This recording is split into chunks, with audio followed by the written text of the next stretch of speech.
Welcome to the TRADER24 studios for your daily financial update on the global markets.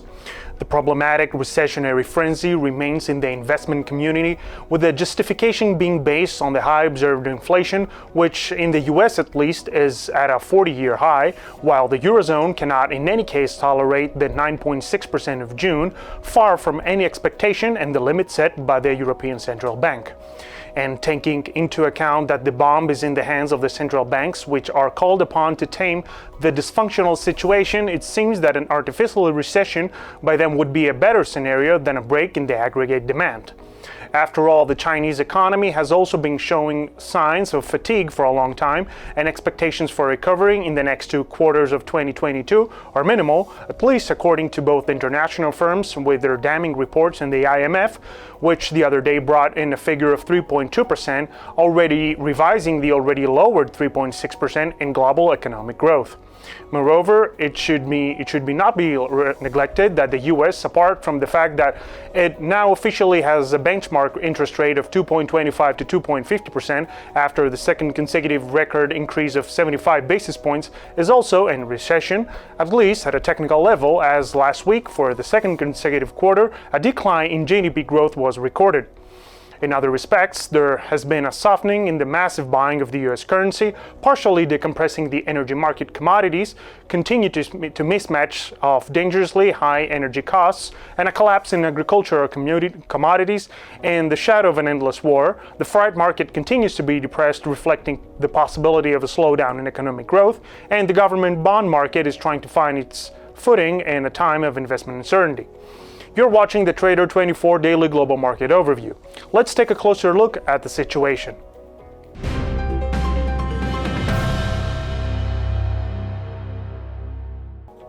Wall Street remains static, with investors trying to weigh the risks lurking in the shadow of the recessionary threat. S&P 500, Dow Jones, and Nasdaq closed with marginal losses, the New York Stock Exchange index at minus 0.27% and firmly above the 15,000 points that had been around for 6 weeks, and the small cap Russell 2000 at plus 0.10%. The Vix Risk Index gave mixed signals as it soared to 7.08%. At the sectoral level, the signs were mixed, with 4 out of 11 sectors closing positive, with energy at minus 2.80% and consumer discretionary at plus 1.21% at the extremes. The main positive leaders in the large cap were Boeing with a plus 6.13% and Perkin-Elmer with a plus 5.03%, with the negative surprise coming from Devon, which closed negative despite excellent financial results. In small cap, Outset with a plus 26.93% and Evo with a plus 23.30% outperformed, while in Nasdaq, AMD with a plus 2.31% and DocuSign with a plus 2.39% dominated. In the industrial Dow Jones, just 12 of 30 closed in positive territory, and all of them are lower than last year. In the pre-market now, most listed companies are moving in the negative direction, with Chicago futures giving a bearish opening. In Asia, the Hang Seng fell 3.1% to a near 12-week low on an unexpected contraction in Hong Kong's economy in the second quarter due to problems in trade and exports, while sentiment was weighed down by a slowdown in industrial activity and the real estate market. It is recalled that the dangerous announcement of the domestic PMI, which saw a decline for the fourth consecutive quarter, is still being absorbed, foreshadowing the worst. Meanwhile, tensions between Beijing and Washington have been reignited amid an upcoming visit by House of Representatives of the US Speaker Nancy Pelosi. Moreover, the Chinese seem to have taken seriously both the recessionary wave in the US and the IMF's hellish report, which revised down the country's expected economic growth rate to 3.3% instead of 4.4%. Individually, the technology sector dragged down their stock index in the early morning hours, sinking over 3% due to regulatory concerns. Among the losers were Tencent with a minus 3.2%, Alibaba with a minus 3.3%, Meituan with a minus 3.1%, and Xiaomi with a minus 6.8%. Additionally, Shanghai also dipped minus 3% and Shenzhen with a minus 2.6%, both to fresh 2-month lows and in the shadow of Pelosi's visit. Again, technology stocks in the energy sector led the decline, with sharp losses from East Money Information with a minus 3.5%, Enhanced Laser Technology with a minus 4.4%, and Contemporary Amperex with a minus 2.4%. Japan's Nikkei followed the decline with a minus 1.43%. The Topix also lost 1.8%, and the Australian 200 stopped its 7-week rally, closing with marginal losses of 0.3%.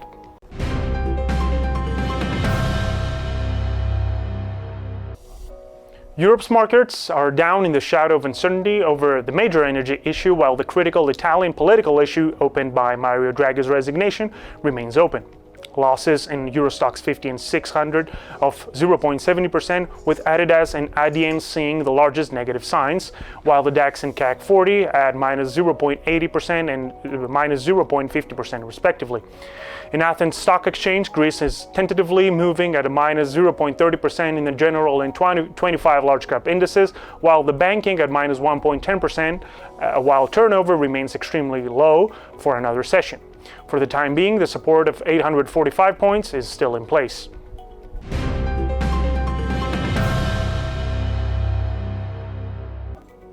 The easing of investment fears has brought buying interest in U.S. bonds, with U.S. Treasuries seeing a further decline in yields at the 10-year maturity to 2.54% and a 6-month low. The 30-year sharply missed the 3% zone, with the spread between them remaining wide, reflecting high implied volatility.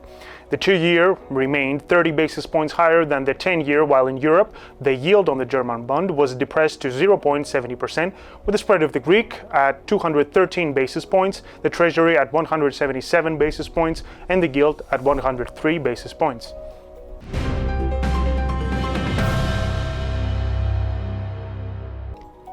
In the forex market, significant medium-term levels were lost in the dollar index, which is already losing 4 points from 20-year highs, looking to cling below 106.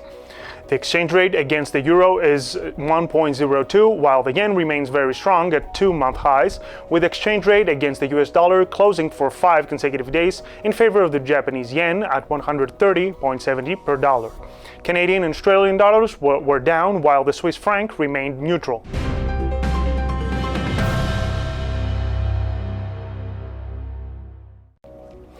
New worrying data in the energy equation came from China, whose government announced a new downturn in industrial activity, so that demand from the largest oil importer is tending to shrink, inviting the recessionary plague.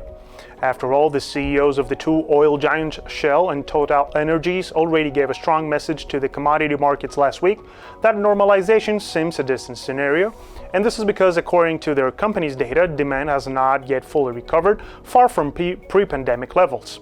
In this sense, all eyes are on the upcoming OPEC Plus announcement, although expectations for production growth are poor, since on the one hand, crude inventories have already been announced, which have fallen by 4.5 million barrels, and on the other, Biden came back empty-handed from his recent visit to the Middle East.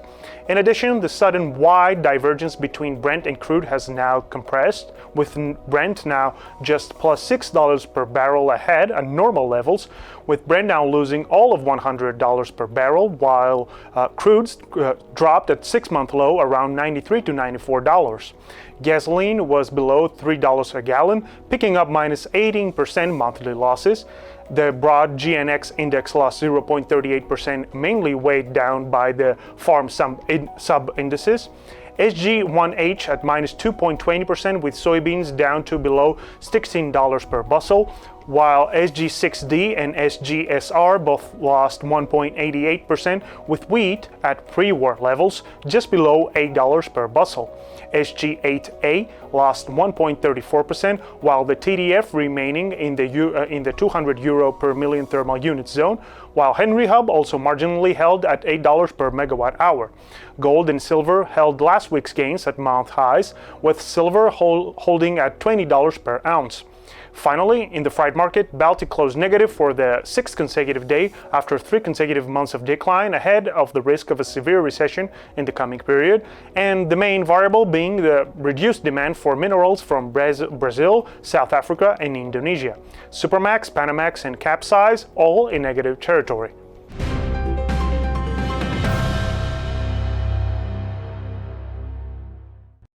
In terms of economic announcements, nothing earth-shattering is expected today, but Wednesday we'll see the composite PMI in the UA and the non-factoring PMI in the US, as well as the weekly change in crude oil inventories there.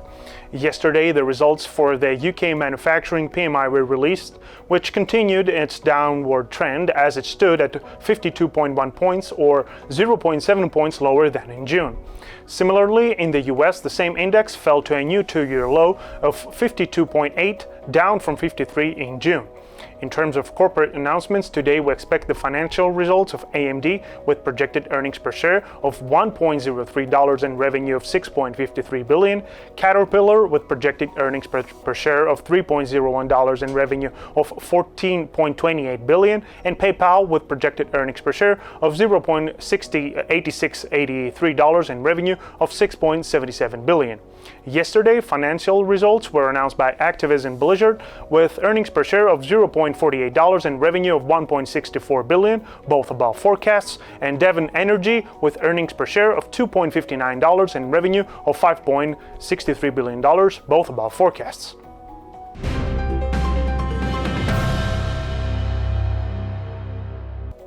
This month seems to have started negatively for the majority of the cryptocurrency market, as both the largest Bitcoin and smaller cryptocurrencies failed to hold the gains they made last week. This is of course not surprising, as it is widely known that this market is very volatile.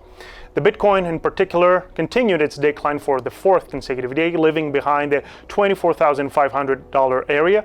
It briefly entered on Saturday afternoon and it is now moving below 23,000. Ether was also down 5.94% despite its attempt to hold near the $1,700 level in recent days, trading in the last few hours in the $1,570 to $1,580 area. Most altcoins are also on a downward trend, with Optimism at $1.42 with a minus 13.36%, Ethereum Classic at $33.76 with a minus 8.56%, Chainlink at $7.14 with a minus 7.03%, and ApeCoin at $6.36 with a minus 8.15%, which surprised us with their spectacular gains last week, continuing their downward path. The exception seems to be Monero, Theta, Numeraire, and SuperRare, among others, which are making gains. In other news, the Nomad cross-chain token bridge fell into the hands of a group of hackers on Monday, with attacks draining the protocol of almost all its funds. The total value of cryptocurrencies lost in the attack was close to $200 million. Thank you for joining us today. It was the Trader24 Daily Global Market Overview. Stay tuned for our next comment on the financial markets.